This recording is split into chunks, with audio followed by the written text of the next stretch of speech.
Hey guys, this is Esther. Welcome back to my channel. I know, I feel like it's been forever since I've done a video for you guys, plus a face-to-face video, which I know I look a little different than I did 6 or 7 years ago because I've gained almost 30 pounds. I've lost half my hair. I barely sleep, so I have huge bags under my eyes, and that's all thanks to my girl, perimenopause.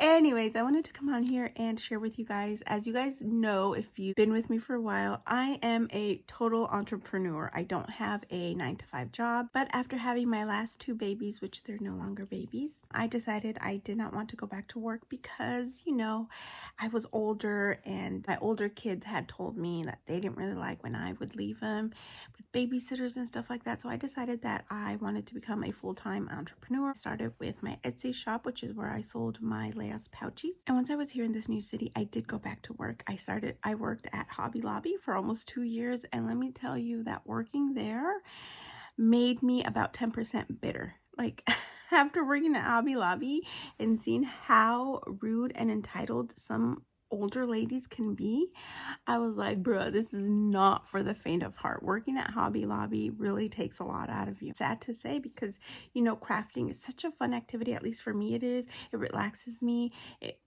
I feel like it makes my brain keep working, which is good as we get older.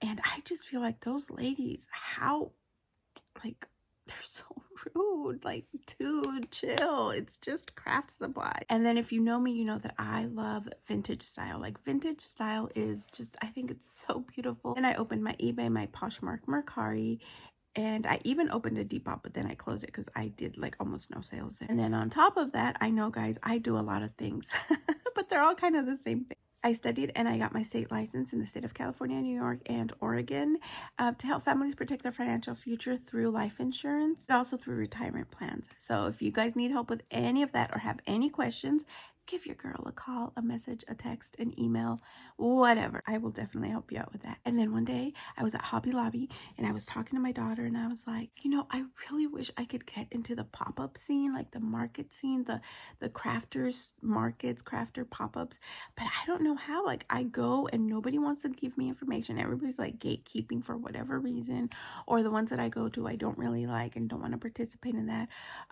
So I don't even ask. The lady behind me, she's like, oh, you want to get into that scene? I can help you. Here, follow this person on Instagram and then message her and tell her you want to be part of like pop-ups. So then I did. I messaged her and we got connected and I did my first pop-up in June and I just dove right in. I am loving it. Of course, I had to open a new Instagram account with just stuff from my market, and my Instagram and my little booth or shop is called Esther Made because everything that I sell, I make myself. Obviously, I don't sew the sweaters, but I do heat press the images on the sweaters and the shirts. I also don't make the cups, but I do wrap them. I make pouchies, of course. Just finished a couple other journals to take this weekend, and I have pop-ups almost every single weekend, which is awesome. I also started a new hobby because I need something else, right? I started to crochet, guys. Like nobody had told me. Like, I remember Marla. I don't even know if Marla still follows me or not, but I remember, like, I would see her creations and I'd be like, oh my gosh, girl, you are so talented. I wish I could do that, blah, blah, blah. And like, I sit here and I look at the mermaid she made me and I just think, wow, she's amazing.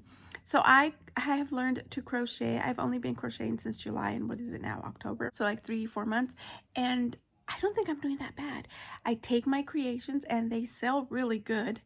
So that makes me happy. I do take about 20 keychains per pop-up. They don't always sell. Sometimes I don't sell any. Sometimes I sell completely out.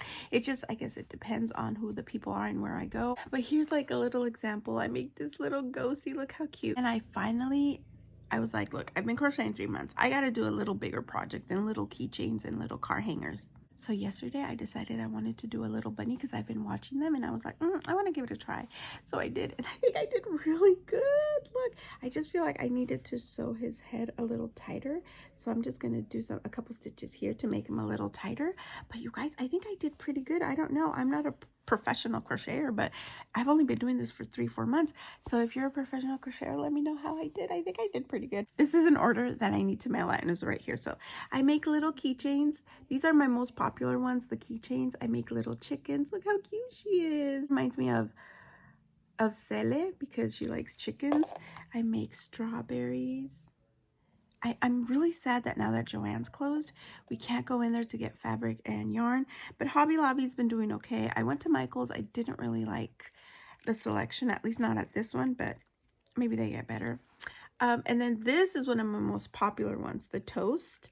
People love Toasty, so he always sells out. I think since I've been crocheting and taking them to markets, he has not sold out just once. But I'm making little Coraline heads, but I need to find the eyes because I want to put button eyes, but I can't find buttons small enough for her head, which is this. So I have her hair and everything done. I just need to get the eyes so that I can know where to put her mouth and then put some little blush on her, and she'll be ready to go for this weekend's pop-up. Anyways, guys, that's it. That's my life update. I really am loving the markets that I'm doing. If you guys would like me to do like market breakdowns and show you guys how it went and show you guys my markets, I would love to share that with you. Leave a little video here of my booth so you guys can see my setup.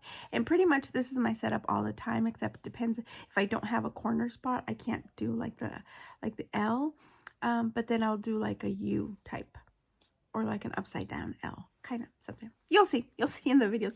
Anyways, guys, I don't know if you're still here because I have been rambling on. I tried to talk really fast so that my videos aren't that long, but I am really excited for this new adventure that I started in June. It's going well so far, and yeah, I'm really excited for this. So if you guys are interested in me showing you guys more of my market breakdowns and showing you the things I'm creating, I would love to share them with you. Anyways, guys, that's it for today. Thank you guys so much for hanging out. I hope that you guys liked this video. And if you haven't yet, subscribe and join our tiny family. Hit that notification bell so that you don't miss any videos. Thank you guys so much. And I will see you in my next video. Bye.